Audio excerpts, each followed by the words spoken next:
Hi everyone, it's the EnglishSimmer here, and this video was made possible through the EA Creator Network. It is also ad gifted, as I was provided with early access to the brand new expansion pack for The Sims 4, which is of course Enchanted by Nature. I've already uploaded my world and townies overview along with my creator sim run through, so if you haven't checked out those videos, feel free to do so after this one. They'll all be linked, but this is of course the big one. This is the enchanted masterpiece of this whole early access process. Of course, we are going to be hopping into gameplay. We're going to be going over absolutely everything you need to know about Enchanted by Nature gameplay, how you become a fairy, both in Creator Sim and also whilst playing the game, all of the fairy abilities, what children and younger Sims can get up to in this pack, all the new systems included, and also some cheeky little pieces of information that I happen to stumble upon whilst playing. But that's enough yapping. I'm gonna get my wings a-flapping.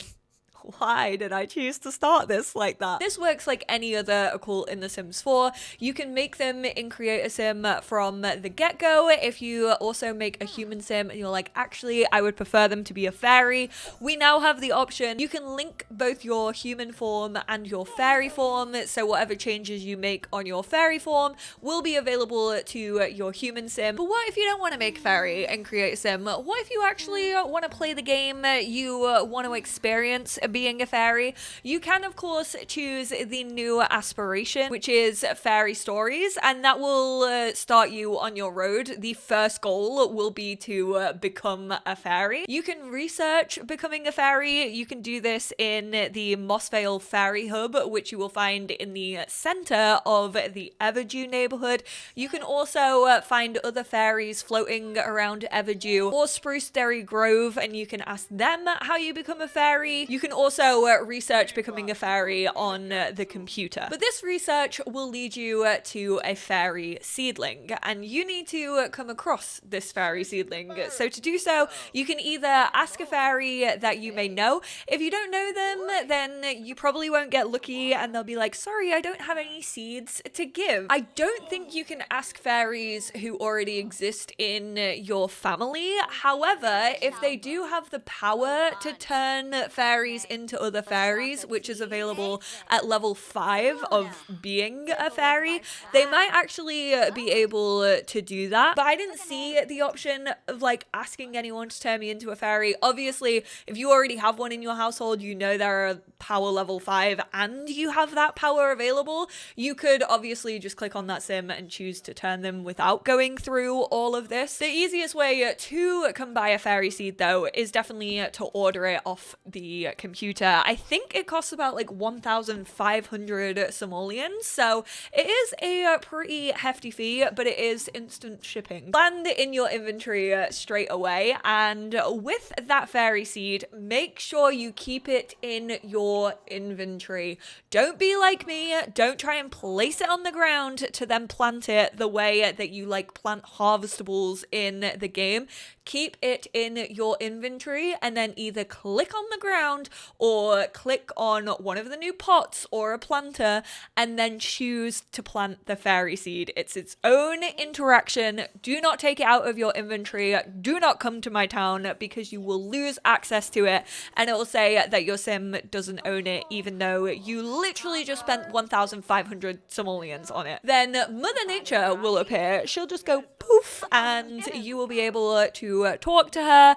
You can romance her. You can woohoo with Mother Nature. You cannot add her to your family, but she will provide you with a potion. She'll be like, I heard you wanted to become a fairy. Here you go. Drink this potion, and that will give you a 24-hour moodlet. If you let that moodlet run out, you won't become a fairy. However, with that moodlet, it tells you to go visit the Moondrop Springs, which again can be found in Everdew. There is an interaction specifically if you have that moodlet and have drunk the potion that Mother Nature has provided, which is become a fairy. Click on that and your sim will go through a pretty cute animation. You might want to zoom out a little bit though, because my fairy animation got cut off. Congratulations, you now have a human form and you also have a fairy form. In your human form, you will just walk around like normal. You also do not have wings. This is good for those of you who may be visiting the coast of Admore, because they don't like magical beings all that much in Coast of Admore. They like to keep that under wraps, you know, everyone is a regular human over in Coast of Admore. Yeah, right. Tell that to Greg, who I'm definitely going to see sprinting through there, like wolfing down fish heads at some point. However, in your human form, you can instantly fly, which is basically just teleportation. This isn't an unlock.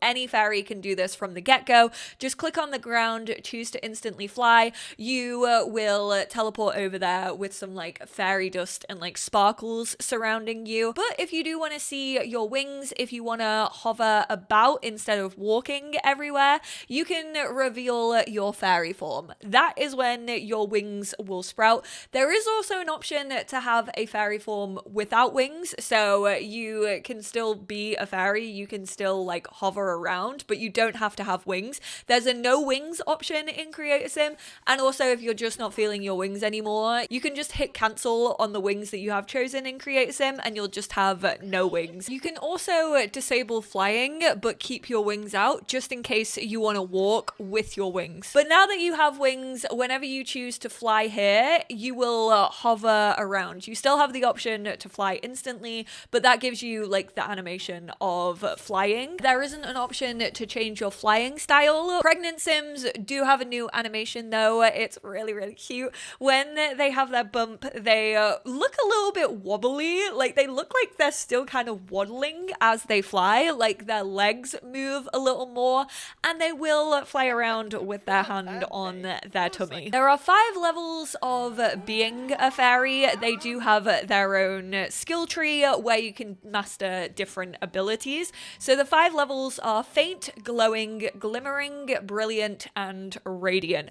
Basically, you have to use your abilities to gain experience. I will say I feel like experience was really, really easy to gain. Once you reach level 5, you can still passively gain ability points. I don't think at level 5 you will have enough ability points to unlock absolutely everything on the board, but you will be close. Which, speaking of abilities, there are 4 different groups. There's manipulation. You can cure or apply ailments for different sims. Read their sim info so you can find out about their traits, their job, their likes and dislikes. You can shift your own luck, make yourself lucky or unlucky, and you can also do that to other sims. You can make objects dirty, break them, fix them up, clean them, bring gnomes to life, which you can actually do without being a fairy. I don't know why they put that at manipulation level 5, because you can bring a gnome to life using fairy dust. I think maybe even as a human sim, it does take like 15 fairy dust, but you can get that pretty quickly. Age up other sims. I will say I tried to age up Eliza. I wanted to see how corrupt fairies could be, and unfortunately you can't unalive sims this way. Once they reach an elder, it says that they cannot be aged up anymore, which in my opinion is a bummer. Why can we set a fire and make a sim walk into it, but we can't age them up beyond their point of being aged up, you know? Then there's emotion. With this, you can sway people's moods, so you can give them specific moodlets. You can bottle your own and people's emotions. Obviously, you can use that to replenish your emotional force, which we will get into. You can project your mood onto other sims, so you can make them feel the way you do, influence your relationship with other sims, and you can then also choose to influence other people's relationships with each other, influence sim sentiments about yourself, and then you can level that up again to be able to influence their sentiments towards each other. So, you know, you can cause a little bit of chaos in relationships tooltips. Then there's nature, obviously fairies very tied to the land. You can nurture plants, which basically means you water and weed them. That also works on sick animals, so they will be back to full health and you'll eradicate their illness. You can enchant plants, which lasts for actually a specific number of days. I think it's about 2 days. It will also show you on the tooltip now when a plant has been fertilized and how that fertilization is looking, and also if they are enchanted, and it will give you a timer for the enchantment. Whilst they are enchanted, they will grow faster, and they also will stay watered, weeded, and won't have any bugs. So it's kind of a longer extension of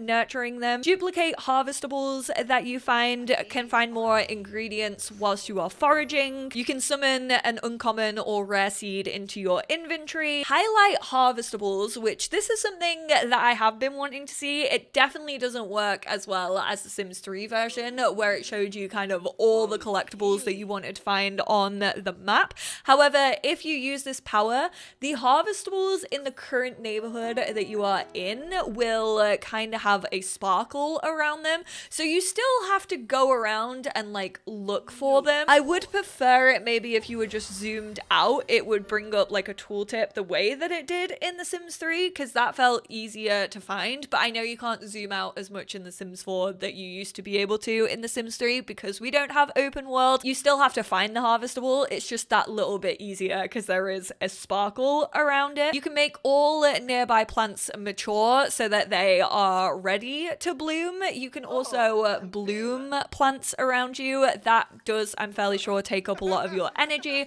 but it means that you can harvest every single plant that is affected by that. And finally, you can turn other Sims into fairies. And for the last one, we have customization. Now, this is the only point of fairy abilities where it will start to lock you out. All the others are free range. You can pick whatever you want.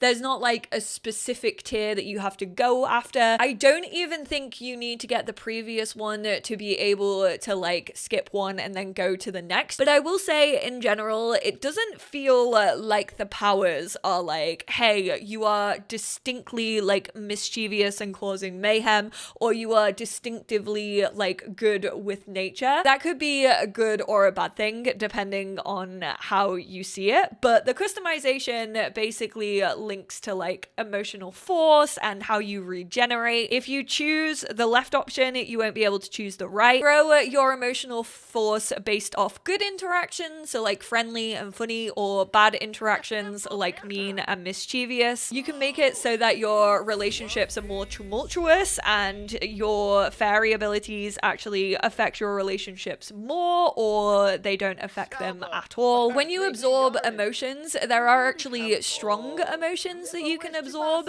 If you detect emotions around you, it will kind of bring up every sim around you a little icon next to their like plumb bob that tells you what mood they're in. So if they're inspired, they'll have that like blue face that we're used to seeing with inspired, but if it's a very strong emotion, they'll also have an exclamation point next to it. You can choose to be kind of more at risk of getting those spillovers, which in turn makes you more at risk of overloading, which is a new death that comes with fairies. If you absorb too many strong emotions in a short period of time, you can become overloaded and you can pass away, kind of like spellcasters becoming overloaded by doing too much magic. Or you can choose to have less of a risk and not actually get that spillover from other Sims' emotions. And then you can also regenerate your emotional force either in your sleep, or you get more if you regenerate on yourself or the fairy home. Other fairies in the world can also affect your Sims. I mainly noticed them like giving me moodlets, like trying to kind of shift my emotions, I guess. They do fly around you and can put a spell on you. They're in their miniature form when they do that. So if you're hanging around Everdew in a screen, then you are obviously way more at risk of fairies actually trying to play with your emotions. It never got to the point really where I felt like that really did too much. I don't really remember any of them draining my emotions, so I never got like all my emotions wiped out. The only like slightly annoying thing about it, which does make fairies feel like a nuisance, which is accurate. So I'm glad they included it, but when you were trying to do an interaction and then you were like, wait, hold up, I just have to wait for this fairy to put a spell on me. When you are a fairy, you don't actually have a hunger need or a bladder need. Instead, you have this emotional force, which is basically your magical powers.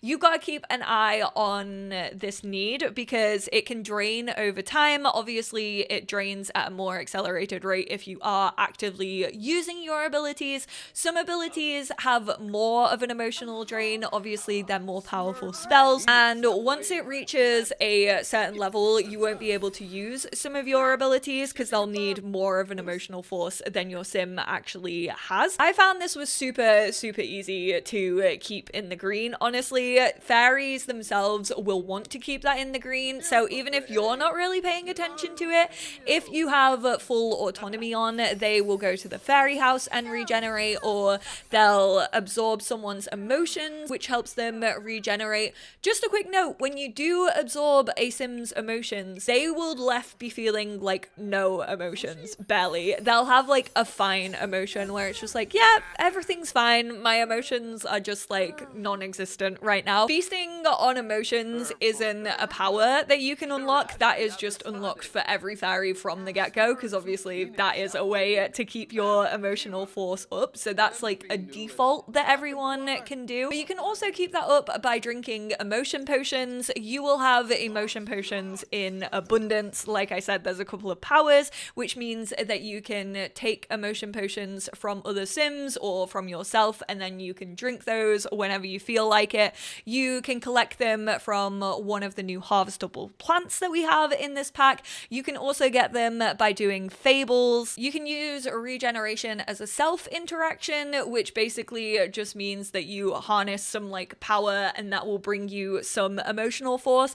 That doesn't bring you too much, but then if you regenerate on a house, it will actually fill your emotional force back up to the top. And you can also swim in the Moondrop Springs because the Moondrop Springs actually has its own emotions. You can also bottle the moods that the Moondrop Springs has. You can also ask it how it's feeling, which is quite cool because it changes like every morning and afternoon, and depending on the day it will give you like a different notification. So like on a Monday morning it's like, oh, like I'm not feeling it, but then in the afternoon it's like, actually I was being all doom and gloom and now I'm feeling energized and I'm ready to take on the week. She is a relatable queen, which I'm not surprised by because she was literally made by Mother. I've already mentioned that fairies don't have a hunger need and they don't have a bladder need, and then there are also other ways that fairies can take care of the rest of their needs. So they can actually cleanse themselves in plants. When the fairies size down, they are as good as they look in like the trailers.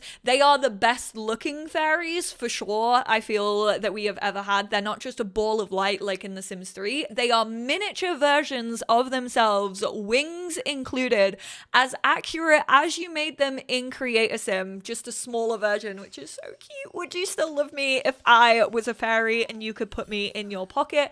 But they size down and like zip through a plant. That actually does get up their hygiene, which is quite cool. They can obviously also shrink and splash in water, which I'm fairly sure also brings up their hygiene and their fun. They can shrink and sleep in pianos and doll houses. Very cute little interaction. They don't sleep on the bed, they just curl up on the floor. And then you can also shrink and play to bring up your fun on tons of different items. You can shrink and play in a fireplace or an oven. There's no harm in doing that, apparently. Don't ask me how.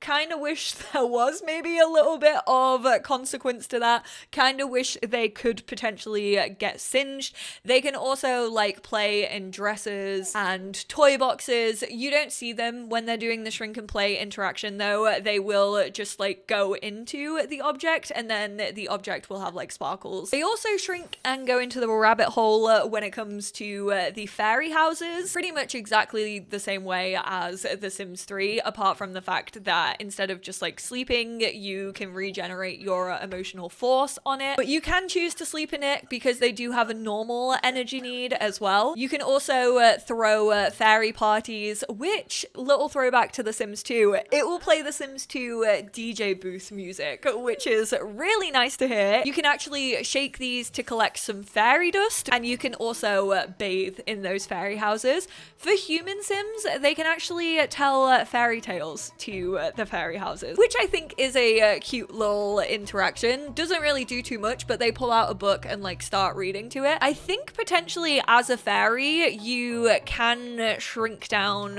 human Sims. Obviously, you can do that for the new woohoo, which is woohoo in air. So they'll kind of get an experience of being a fairy, and I'm fairly sure you can do that for like fairy parties as well. Fairy dust, I guess, is kind of a new harvestable. You will probably be playing and then you'll see these little rainbow piles on your floor and be like, what the hell is that? Rip to you if you have a fluffy cat who leaves hairballs and also are living with a fairy, because you're basically never going to have a clean floor ever again. And this fairy dust can actually be used by human Sims to do some of the like magical interactions, which is quite cool. Again, it kind of gives you a taste of being a fairy. You can use fairy dust on the teleportation stone. You will find that in the Everdew neighborhood. Again, you can click on it. You can use one fairy dust to transport yourself to the secret worlds of the base game.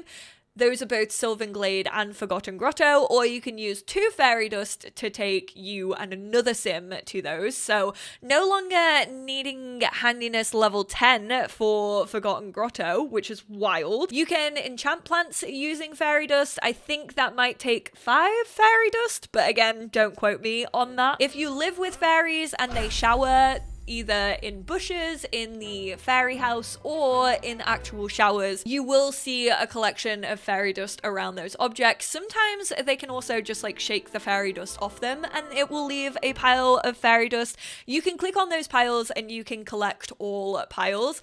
Kind of not gonna lie, do just wish it went into your inventory. I know I'm always the person who's like, I want more gameplay. I want to see like these interactions being done instead of just like reading about it, but it can get pretty overwhelming with the amount of fairy dust you can have on a lot.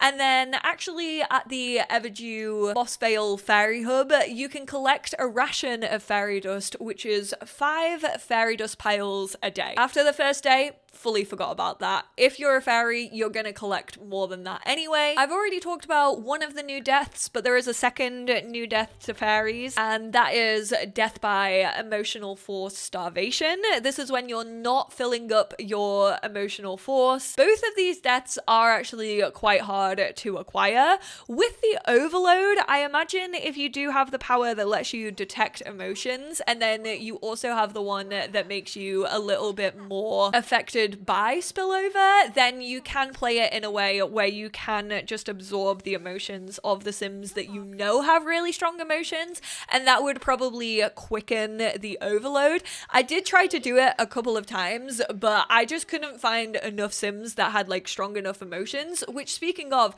if Sims don't have like an emotion that works for you, absorbing just like won't work. It'll just be blocked out as an interaction. You can't absorb from people who are, I think, uncomfortable or fine. Then again, with the starvation, this actually did take a little bit of effort on my part. I actually had to go in and turn off autonomy because my sim was just like regenerating emotional force. It's kind of like starving through hunger. It gives you 2 very big amounts of times. I think it's about 12 to 15 hours each time on the moodlet. So you'll get a warning that you're feeling depleted and you know you should probably fill up your emotional force, and then you'll get a second one where it's like you're starting to feel like you're starving, and if you ignore that for like another 12 hours, that is actually when you will pass away. So you do kind of have to go out of your way to see these deaths. You kind of had to ignore it for it to be a problem. A little thing that I don't think a lot of players would probably realize, even though you do at some point get notified about the the use of like fairy magic being kind of a little bit forbidden within Coast of Admore, and they prefer like regular Sims walking around, is the fact that this actually does have a little bit of consequence. Don't get me wrong, it's definitely not the strongest consequence. It's not as much as I would have liked it to be pushed, but if you get caught using fairy magic to either sway someone's emotions, give them an ailment, whatever it may be, you get a warning that's like, hey, you've been noticed using magical fairy powers, how about you stop doing that? And then if you get caught a second time, I don't think flying actually counts, because I did fly a fair few times and I got no notification about that. Genuinely think I would have preferred it if they had also noticed me flying and gave a warning about that as well, because it kind of encourages you to use the feature to hide your wings or use your human form, kind of like a little stealth fairy. That's fun. I got a notification that I was a problem fairy. The fairy council apparently told me that I needed to be stopped, and with this I think the consequence I would have preferred is maybe not being able to use my abilities for a few days, you know, really giving you something to be like, oh my word, like I need to go fight my case. This is so annoying. Like I've literally put all this work and effort into being a fairy and now I can't use my powers.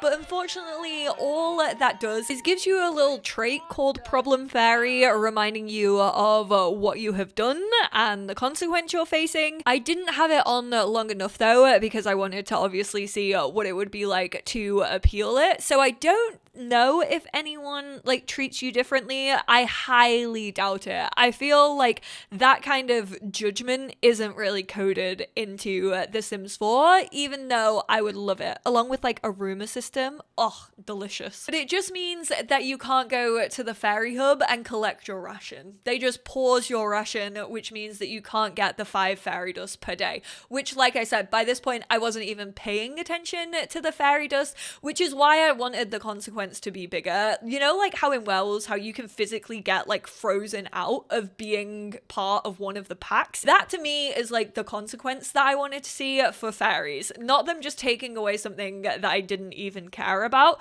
But if you are fussed about being a problem fairy, then you can actually go and appeal to the council at the Mossveil hub, which is that stone building right in the center of Everdew. I actually charmed the council and they said that I didn't even need to pay, so they just basically let me off scot-free and I got my ration back. The Mossveil Fairy Hub is another rabbit hole. It kind of works like, you know, the buildings that we're used to seeing in Life and Death. I have to say, I do feel like this is a very, very similar world to Ravenwood. So at this Fairy Hub, you can go to the toilet, you can bathe, you can collect your ration, which we've already spoken about, you can investigate documents, which I think from my memory just gives you a little notification, and you can also look up Everdew history, which again gives you a notification. There is a fairy counselor liaison always standing outside of the fairy hub. These are like an NPC that you can collect a fable from, which we will get into once I finally stop yapping about fairies. But you can also just like chat to these. You can become friends or like enemies with the fairy council liaison, but it doesn't really have any effect. I will say, I wish they had done more with the fairy council. I wish that there was actually, again, consequences for having like negative behavior and maybe being like a mischievous, disruptive fairy.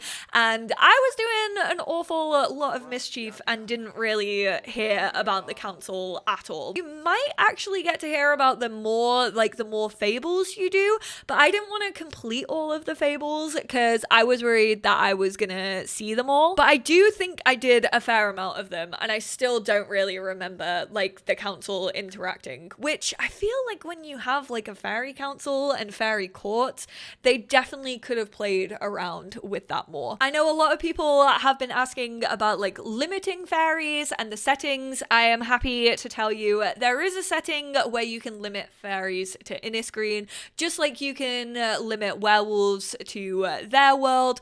which means that you won't see fairies out and about in other worlds. For those of you who don't like occults actually ruining your environment, in my opinion, I think they bring a vibe to the function. And then there is also a setting to disable balance system and also the look system. That is in like every world. It affects every sim. If you have this pack and you have that enabled, then you're gonna have those systems within your game, which yay, even more systems to clog up your sim's personality, because that's exactly what we needed. I swear they need to introduce a new tab apart from your simology that like talks about all these different systems, because it's getting too much. What do you mean look is like a defining personality of my sim? No, it's not. A lot of you were also interested in how younger fairies can act, if there's any difference between like younger fairies and regular young sims that we have in the game. So when you actually have a fairy baby, they will be given a fairy bassinet. You can also just buy and build and buy mode, so anyone can technically have it. Fairies do not gain their wings until they age up to a teenager,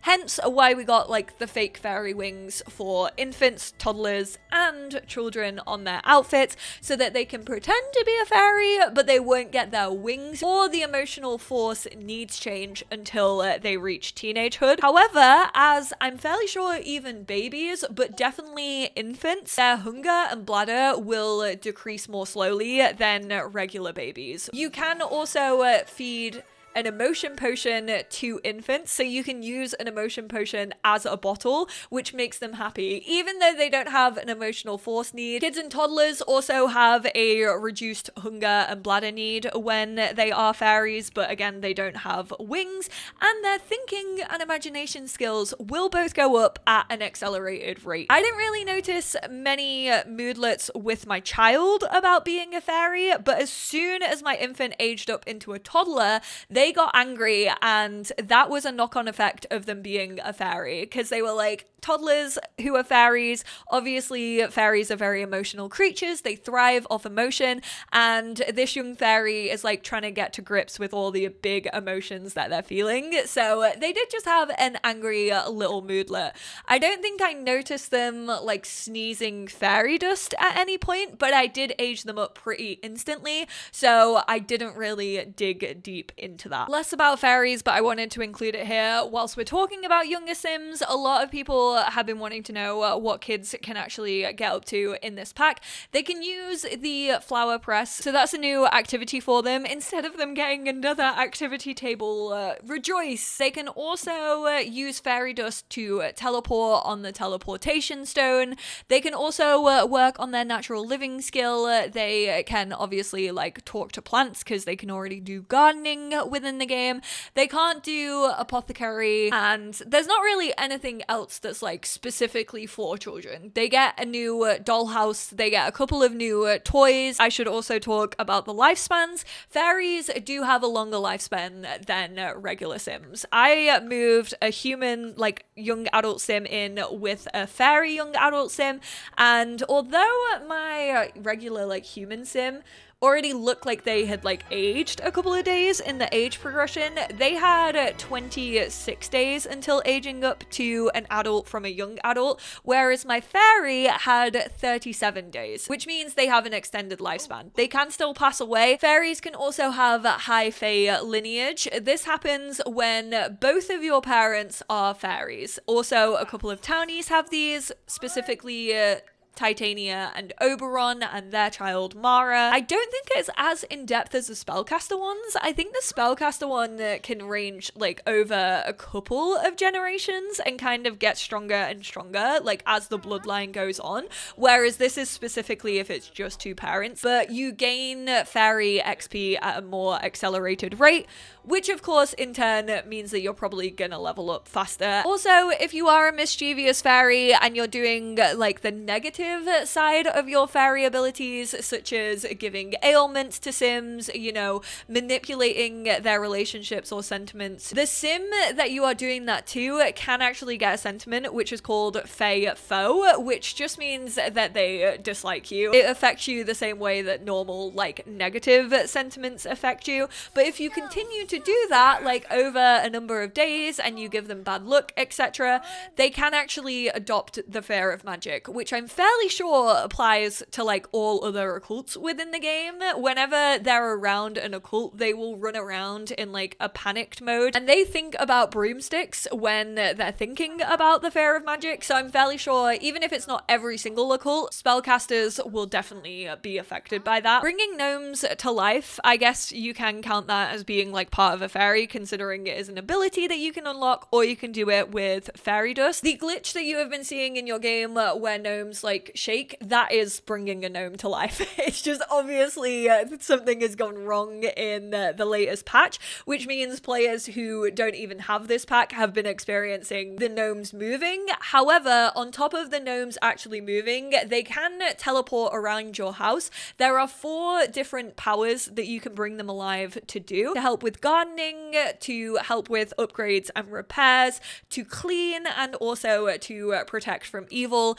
The evil protection is just basically stopping, like, evil gnomes spawning on your lot. For gardening, they will actually go around and they'll kind of, like, bless your plants, and you will end up with a ton of rare seeds. If you wanted rare seeds, definitely make sure that you are bringing those gnomes to life. Obviously, the repair and upgrades, they'll go around and fix things that are broken, and again, cleaning, they will clean items. I don't actually know what kicks them into gear to be evil gnomes. I actually tried to appease a gnome and it didn't like it, so therefore it, like, brought evil gnomes around, which they spawn with the fire above their heads. But these will basically, like, spawn a load of rubbish on your lot. At least that's what they were doing for me. And then they were also going around and killing my plants. So I don't know if they're tied to, like, the gardening one and the cleaning one specifically, and that's why they were spawning, like, a bunch of rubbish and killing off my plants, or if that's just, like, generally what evil gnomes do. I feel like they could probably also break items or, like, make items dirty. Ooh, I feel like that was pretty much everything you could possibly know about fairies. Probably should have split these up into 2 videos, but let's get into the rest of the pack. The kind of, like, non-magical elements. We do actually get 2 new skills. We get the apothecary skill and the natural living skill. Both of these are 10 level skills, so you'll be able to progress all the way through these. To get up your apothecary, you basically just create cures on your apothecary table. I'm fairly sure there is also a way to, like, just experiment with them, which you don't actually end with, like, a specific cure, but you kind of just, like, mess around on the table. You can obviously also read books on this. It works like a regular skill. You use harvestables to make elixirs. As you level up, you unlock more recipes and also some more social interactions. Obviously, a lot of them you can make just to cure ailments, but then there are just, like, bottled potions that you can give to sims to be mischievous. You can make them smell, you can make their bladder need decay, and there are also ones that, like, protect them from occult powers, so that they can't be affected by, like, vampires or fairies. There's ones that affect their look, so there are more general potions. Some of my favorites, though, the emotion stone. You can draw a crowd. You can use the emotion stone to then detect their emotions and bottle their emotions. So this is kind of good if you want to gift that to, like, a human sim, kind of introduce them to fairy powers and be like, hey, this is how I've been manipulating you and all your friends with my emotions. They can actually break if you frequently use them, though. The cowplant horn, if you have one of these in your inventory, it makes your luck worse, so you can actually get bad luck, and the more of these that you have actually stacked in your inventory, the worse your luck will get. Whereas on the other foot, if you have a freezer bunny foot, you have good luck. Again, if you have more of these, then that means even more good luck for you. And then at level 10, you unlock the holistic cure. If you drink this, it can only be used every 24 hours, but it gets rid of all of your negative moodlets and any active ailment that you may have. It restores all of your needs to full, and it also brings your balance back up to very balanced. The second skill is natural living.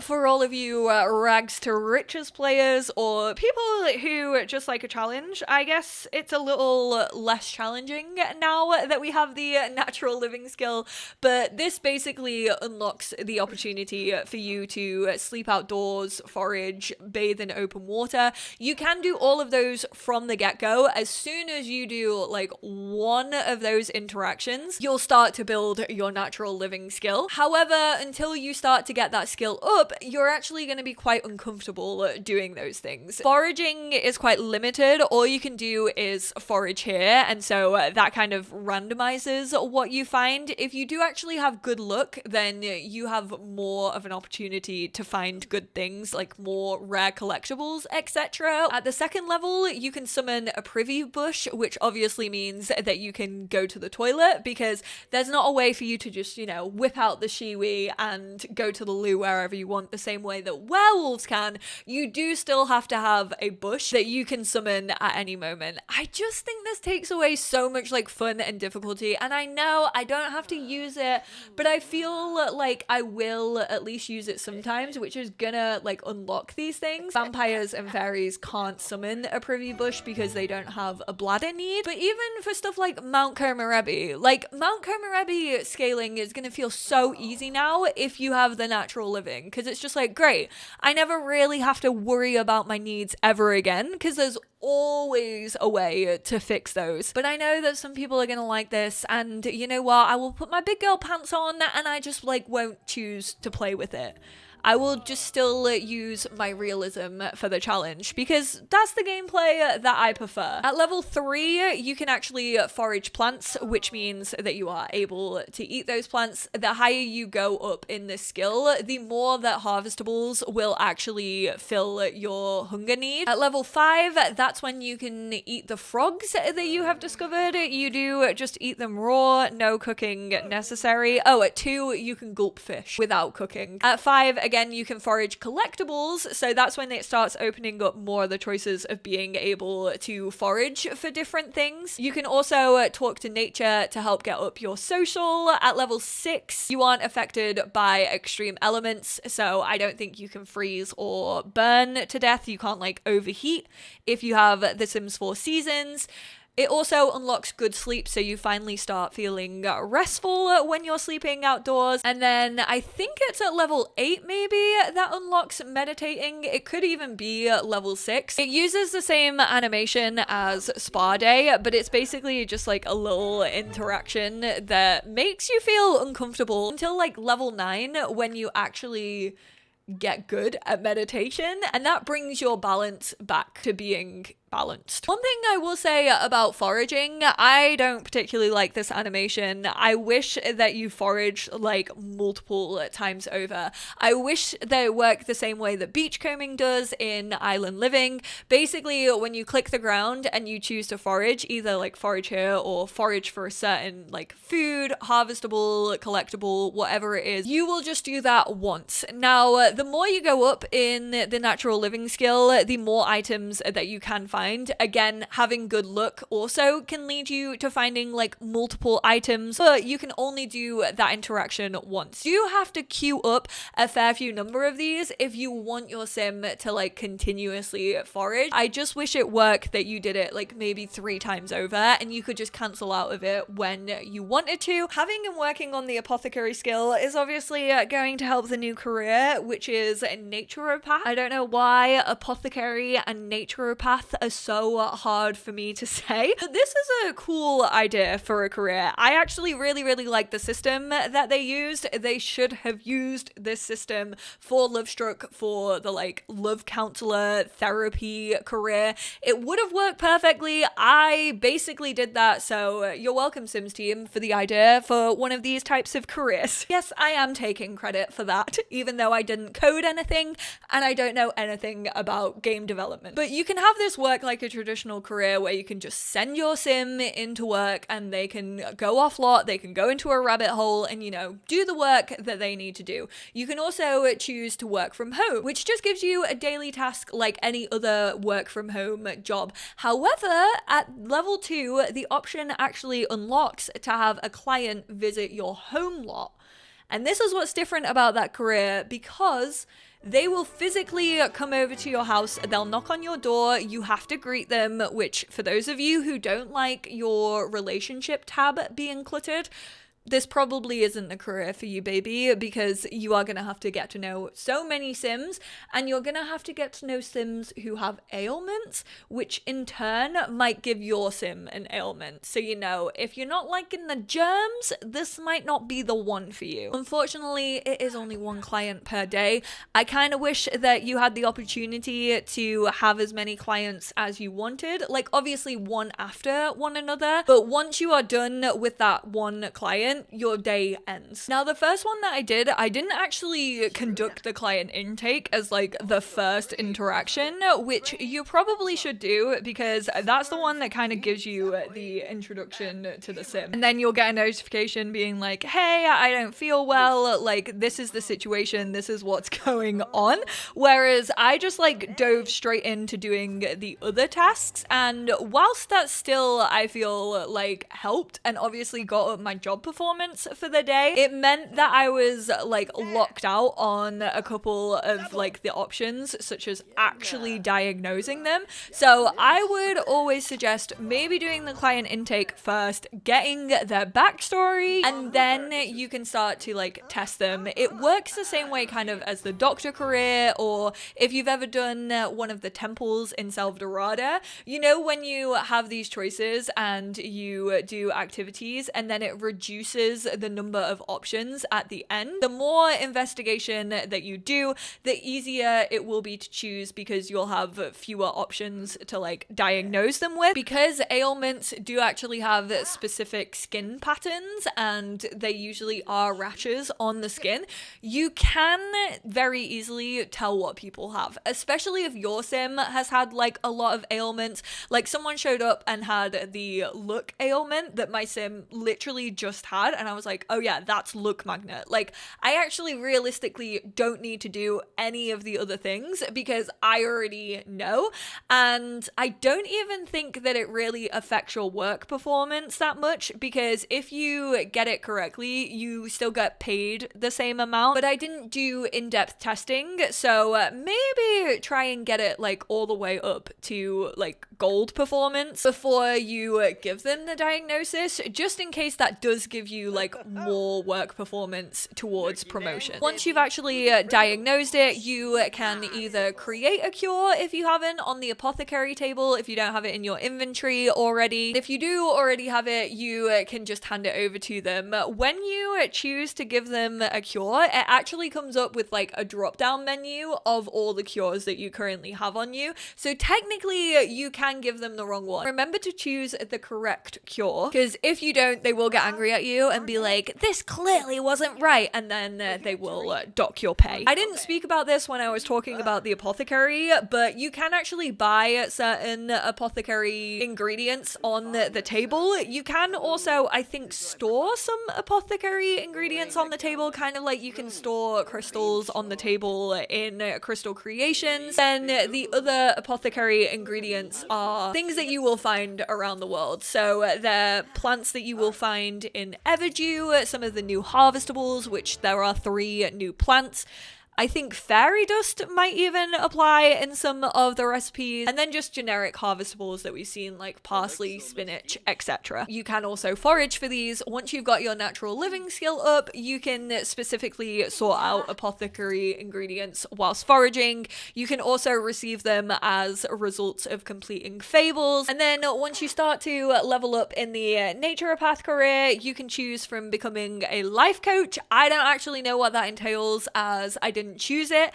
You can like ask clients to like do push-ups and stuff, which feels a little bit weird. It feels like the Sims team poking fun at themselves, being like, yeah, we know that Sims do this an awful lot and we're gonna make it a joke and we're gonna make it something that you can diagnose them on. Thank you very much. So maybe it has more of an effect like with that, like you actually maybe run workouts, but I didn't actually test it. Feels quite nice to have another career that kind of correlates to fitness and the athletic career without it being like, oh, I want to be a gym bro or a professional footballer. And then the second one is the apothecarist, which is basically just a continuation of the career that you've already been doing. There is also the option to follow up with clients on the phone. I did this thinking like, oh my god, are they gonna come like back around? Could they bring us a little gift for curing them? But no, it is just a phone chat that lasts forever, apparently. These clients have a lot to unpack. They are all trauma dumping on me. Ooh, what do I say about ailments? They are a lot. You are going to see a lot of townies walking around with rashes all over them. You really, really are. More so than you ever see like sick sims out in the world. I don't even think I've ever seen a sick sim out in the world. I think sickness from the get to work career only really affects your sims unless you're playing the doctor career.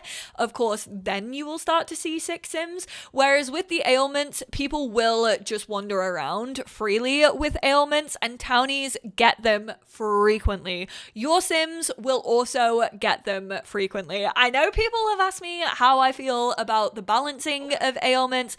I currently feel like it's a little bit too high. I do like the realism of it, but I do think that too many people wandering around the world have them.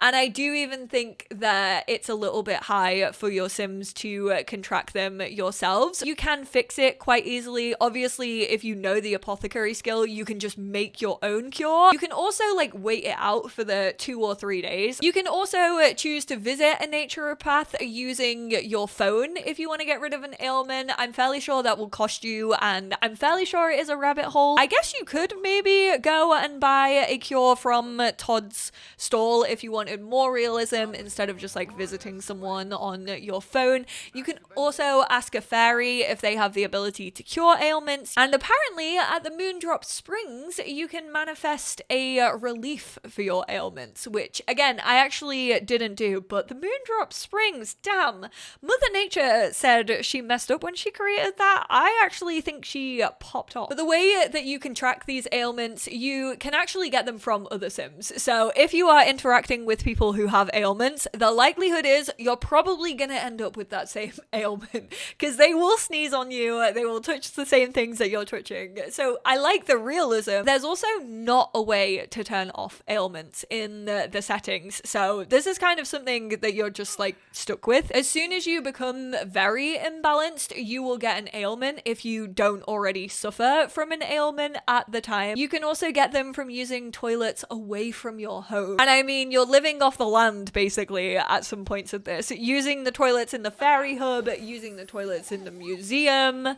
Sims are dirty, confirmed. Even going to work can give you ailments. Again, very, very realistic. The fact that I had Look Magnet and it just passed back and forth between my Sims. One had it, then the other one got it, then one healed up, and then they got it back, which that I kind of wish that they sorted out. Because in real life, like, when you tend to catch something and then your partner, your child, whatever, catches it off you, it doesn't ever really come back to you because your body's already built up like a defense against it. And I do wish that it didn't just go back and forth between Sims.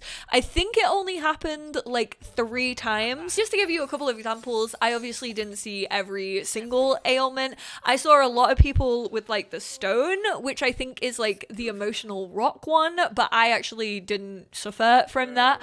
I suffered from the greeny meanie, which kind of gave you like vines up your arms. tantrums, and it just made your sim like angry and do mean interactions more frequently, but their gardening skill increased at like a faster rate and they were better with plants. So ailments do have like a positive effect and a negative effect. For example, luck magnet, that actually increased your own sim's luck, but anyone who was around you, their luck was actually decreased because you were basically sapping the luck out of them. I think the burning passion one, you got like orange and pink on your arms and it just made you like ridiculously flirty at all times. So they do basically manifest as moodlets, but like I said, they can affect like your skill gain, which is pretty cool. I do quite like that. I like that they have both a positive and a negative effect. I've got to be so honest with you right now about the imbalanced and balanced system. I personally think it is useless. I rarely saw it like even affecting my sims. I don't really know what it does. Like, I've even read the lesson in The Sims 4 because I was like, what is this actually doing? It just felt like my sims were balanced for most of my playthrough, and I want to say I played a good like 4 to 5 sim weeks. Being imbalanced means that your needs decay at an accelerated rate, so it is kind of a little bit harder to look after your sims when they're feeling imbalanced. That's kind of the middle portion of the scale. They also are slower to level up in their skills, and they naturally have worse luck, which again, all really nice things, but with everything else going on and like emotions fluctuating so much, you already all know that I have a problem with like moodlets, and I personally don't think that moodlets are considered gameplay in this game. Some of you might disagree with that, but a lot of this pack has to do with moodlets and like feeling a certain way and like ailments giving you a certain moodlet. I only had base game and Enchanted by Nature, so I could kind of see what was happening, but with everything else going on in that moodlet rainbow panel, am I even gonna notice when my sims are like balanced, imbalanced, any of that? But what can cause an imbalance? So being in a negative mood for long periods of time can cause your balance to decrease. That is what causes you to become imbalanced, and then if it continues, you become very imbalanced, which is why I think Mav, my red little fairy demon, he was hot-headed and he also had the greeny meanie, so he was feeling like very angry a lot of the time, which is considered a negative emotion in The Sims 4. I think that's why I saw the imbalanced a little bit more on him than I did my other sim. Loss can also have a big effect on becoming imbalanced. Giving birth obviously it can make you more balanced because that's like a positive moodlet, so that will bring you back up to the balance. So whilst I think it's cool that like life experiences and things that can happen to your sim can have an effect on this system, it really fades into the background. In my opinion, the closest that I can think to of like a system that it reminds me of is like the green and like ecosystem from Eco Lifestyle. Something that doesn't really affect your game all that much if you're not paying like close attention to it. Maybe I would have just made some tweaks. Maybe I would have balanced it a little bit better. Maybe had the negative effects like happen at more accelerated rate, like have balance fluctuate a little bit more, but would that be more annoying to most players? Excuse the pun, but I do think it's pretty hard to balance that system and like what people would want out of it. I personally always want to make my game harder because I think The Sims 4 is very easy. And whilst it feels like it's trying to do that, there's so many other things in this pack that you can use as a defense against it, so it just doesn't really feel like it's doing all that much. They are introducing the look system, which is something that I have wanted in The Sims 4 for a very, very long time. I'm very excited that it's here. I do wish that instead of just like learning about your look in the Simology panel, that you could actually like listen to a radio or watch TV, kind of a little head nod to Stardew Valley to see what your look was going to be like. But look does change daily, so So every time you wake up, your look will be different. But the only time you're ever really reminded about this is when luck actually has an effect on a current interaction that you are doing. For example, if you are foraging and you happen to have good luck, it's like, hey, your luck seems to be affecting what you have managed to collect, and they could be rarer valuables, they could be a higher quality. The same goes for like fishing or crafting. So you can cook higher quality meals if you have good luck. Apparently your gnome relationship is also affected by luck. I have to say, I did not notice that whatsoever. Your career progress is also affected by luck. I didn't really pay attention too much. It did feel like my naturopath was getting promoted quite frequently. I don't know if luck has the power to kind of jump you all the way up to a promotion, but I do imagine if you have good luck and you're like working hard, then your career progression to that promotion actually goes up at an accelerated rate. If you actually go visit Spruceberry Grove and you go to the tree that has the face in it, you can summon the garden pal. This is Spruce Almighty. Spruce can actually change your look for you. Just beware, Spruce can change it for good or for bad. They really messed it up for me, and they gave my sim really, really bad luck. They were like, I don't actually think Spruce knows what they're doing. The Great Gnome can also shift your look, obviously also having a freezer bunny or a cowplant horn. If you are a fairy, you can shift your own look. You can also shift other people's look. So if you've woken up and you're feeling pretty unlucky that day, if you're a fairy, just change your look, bestie. It's really that simple. When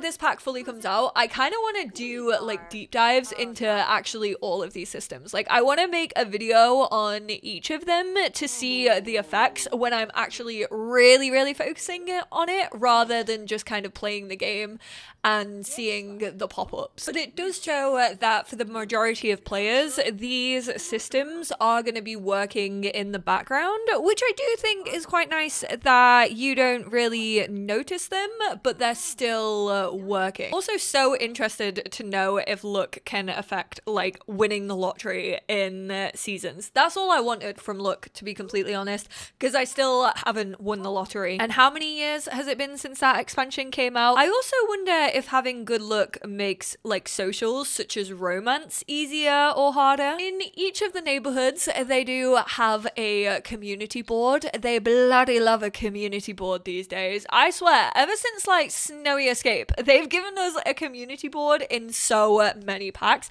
especially with the ones that have like an occultish vibe to them. At these community boards, you will actually find some NPCs. So there is the mystical fairy, there is Trader Joe, as we like to call him.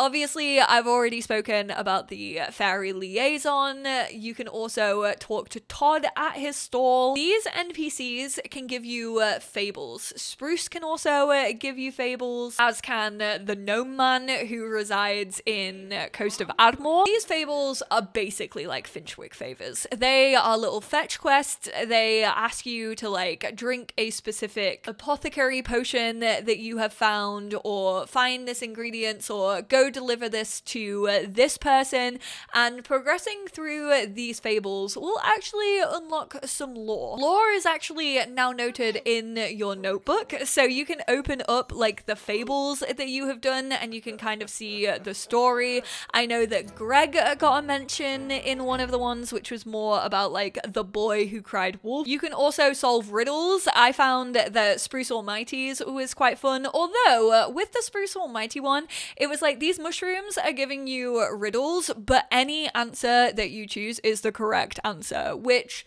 I just don't think should be the case. I think that they should have added in some answers that were clearly like fake, but you could choose them and it would like stop the fable or reset it, or would be like, hey, you have to come back in like 3 days time.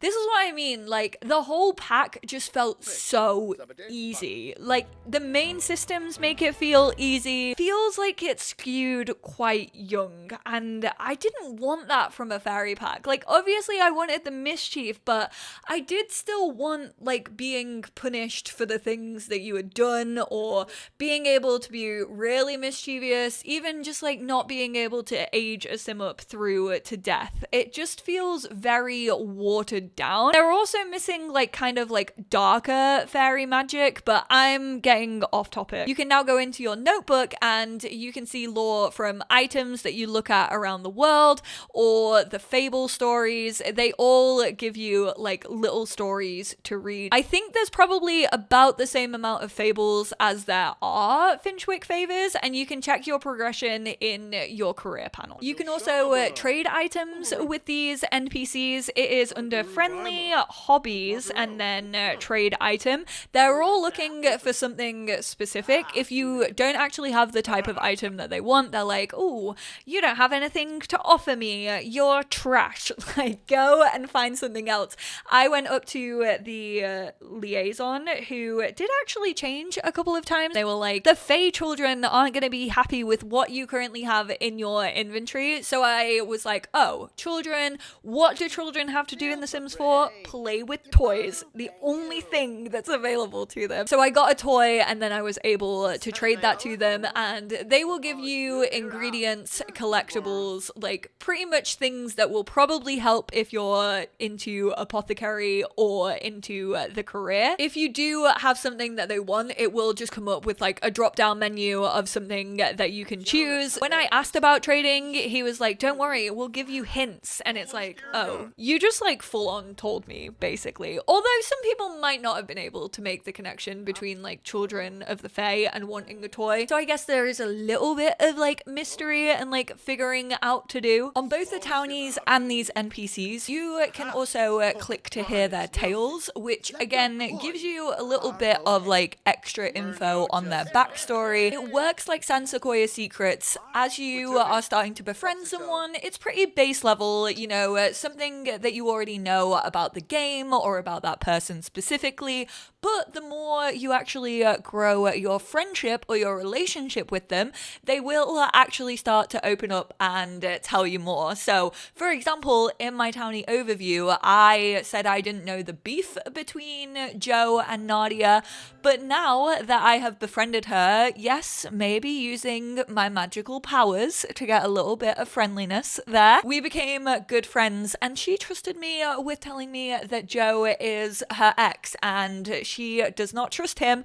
If we ever need a cure for an ailment, we should go to her instead. She's like, let me undercut my ex's business, actually.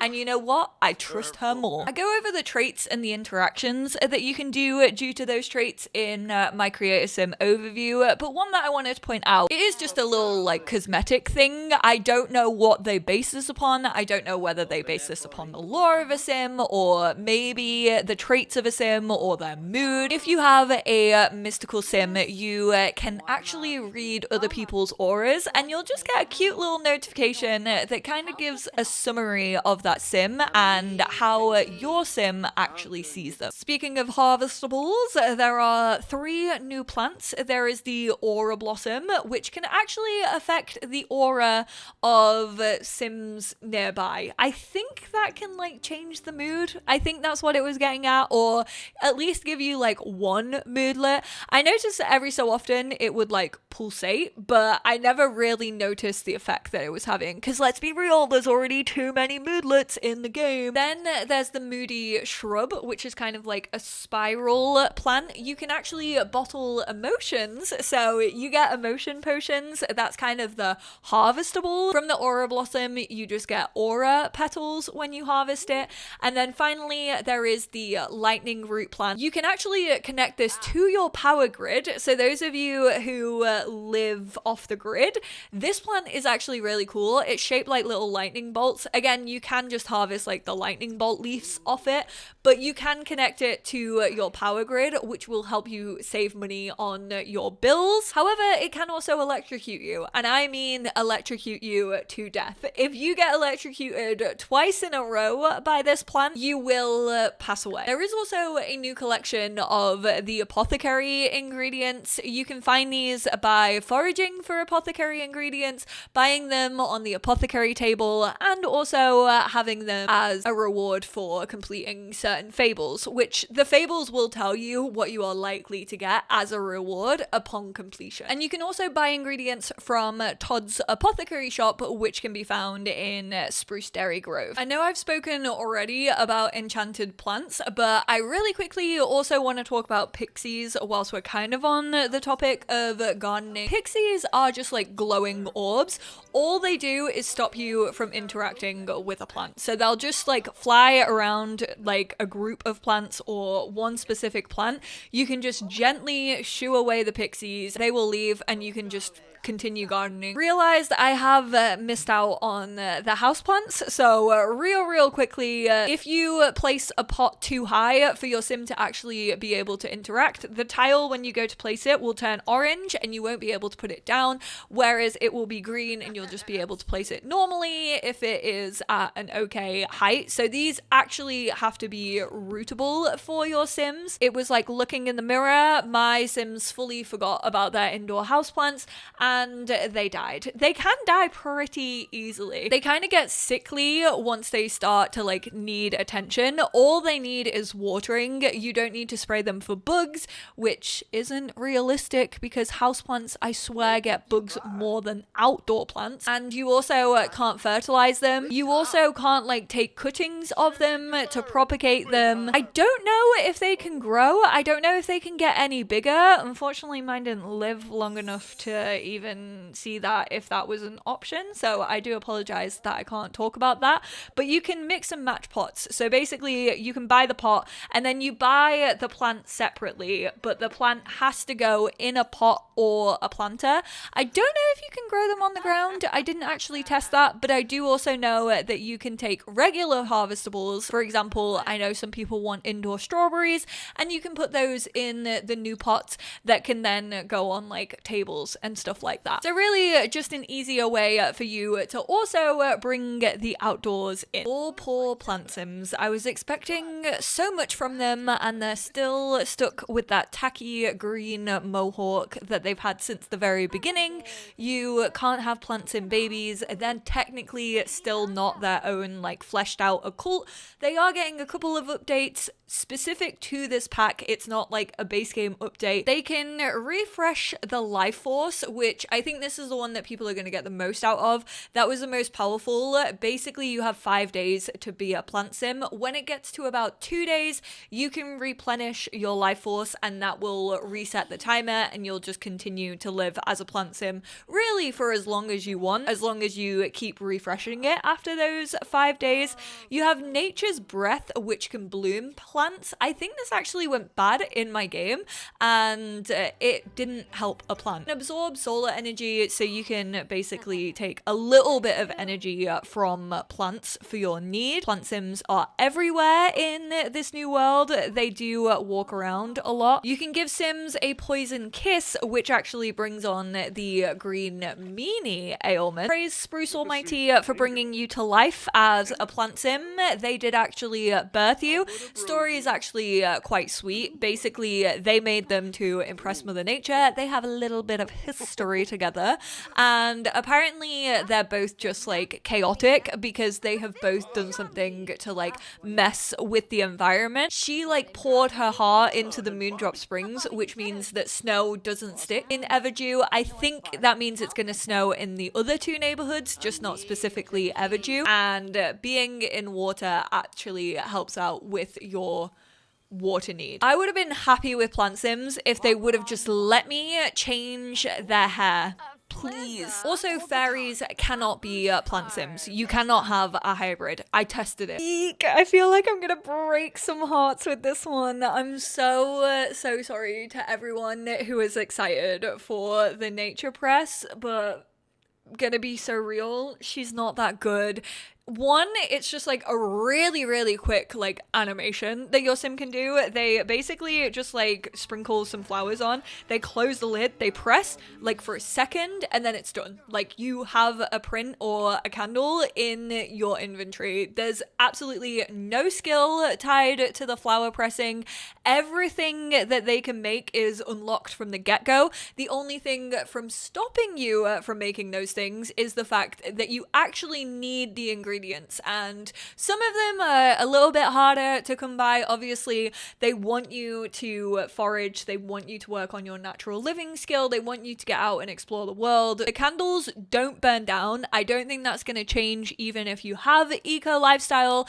I don't think you'll specifically need like candle wax, although maybe they've done a little bit of cross-pack compatibility where if you have the soy wax, perhaps it's slightly cheaper to make the candles. I will check that in my cross-pack compatibility video, which, by the way, speaking of, if there's anything you want me to test in cross-pack compatibility, let me know over on my community post. I'm gonna have a full post about that over on my page. The only real difference that you can do is you can make an enchanted version of the press or the candle, or a non-enchanted version. So basically an enchanted version is basically like an emotional painting that we can do. You know how paintings can have certain emotional auras? That's what enchanting a piece does. You have to use fairy dust to actually enchant the presses, so even if you're a fairy, you're gonna need fairy dust. Enchanting gives you those emotional auras the same way that paintings do. You can turn on the emotional aura.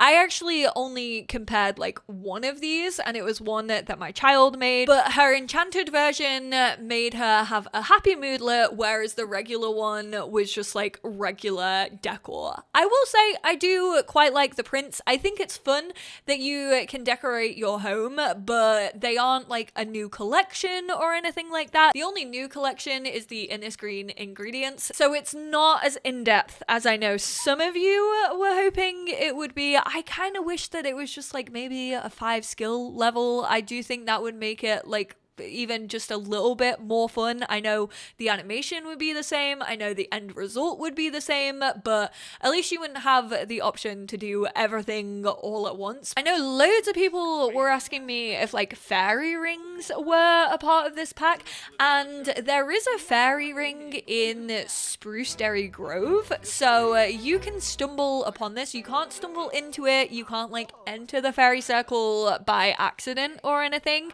You can basically just click it and you have the interaction of with a question mark, but then it doesn't tell you anything about it. Like, you don't go like looking into it, you don't look up the history, which I know I'm not the biggest person when it comes to like reading about things rather than the game showing us things, but I think if they're going to include a fairy ring, like if your sim's questioning about it, at least let us know what it is. But there was one specific fable, I think it was given to me by Glenn Gnome, the guy who runs the gnome stall, and I had to go and ask Sims about their belief in fairies. I think I had to find like 10 different fairy beliefs, and that was cool because that kind of taught you about like different types of fairies, what their powers actually like were that they possessed, how they actually like help people or maybe didn't help people, and I felt like I was learning. I was like, okay, this is what I wanted from like the fairy court, the fairy council. I wanted this like in-depth, you know, kind of learning experience about fairies, because I'll hold my hands up and say I don't read much like folklore, so it would have been cool to kind of have that learning experience as I was playing the rest of the game, and it was really cool to like learn about all these beliefs. And then once I had got to the second part, I could actually go to the fairy ring and I could say I believe in, and you could choose which fairy belief it was that you believed in. However, it didn't do anything. There was absolutely Mother Nature spawned, and I don't know if maybe that was a knock-on effect, because I did get a notification about Mother Nature, but I didn't get to see what it said, which is unfortunate. It was never brought up again. There was no like point in me even choosing that, it felt like. And then after some insignificant timer that I never ever saw wore off, I could go and state another belief in a different like set of fairies. fairies, which just feels undercooked in my opinion. Could have been one of the coolest like storylines and through lines of this pack, but just really fell flat. Turns out with that fable, I think just depending on what you choose to believe, you'll just get a different reward from the fairy circle. This may have honestly taken the flower crown of being my most in-depth and longest gameplay overview. Obviously, it's because occults usually have a lot of information that I need to talk about, specifically when it comes to like powers and how to look after them. So I hope this was in-depth. I hope it answered kind of all the questions that you may have ever had about Enchanted by Nature, because boy oh boy did it take a long time for me to record and edit and upload and do everything with this video. But I appreciate you all so much for your questions, your interest in this pack, obviously for you sitting through this mammoth of a video. If you do happen to have any more questions, of course leave them in the comments down below. I know I try and go like as in-depth and as in detail and answer as many as possible in the video, but there are always going to be things that I miss, or maybe something that I put up on screen that you want to know more about. So if you do want to know anything, please do not hesitate to leave that in the comments down below. There are numerous videos that I want to make about this pack. I want to try like how rags to riches is in this pack.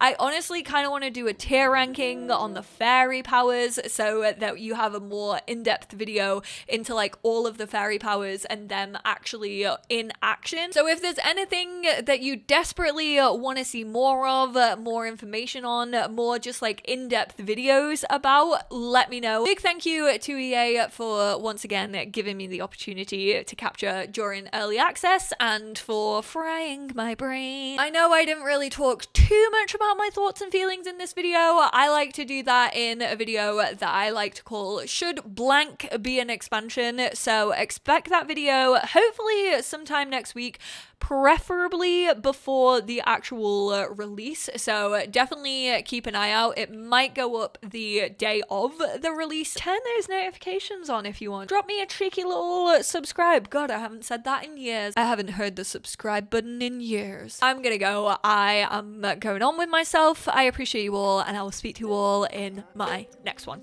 Bye now.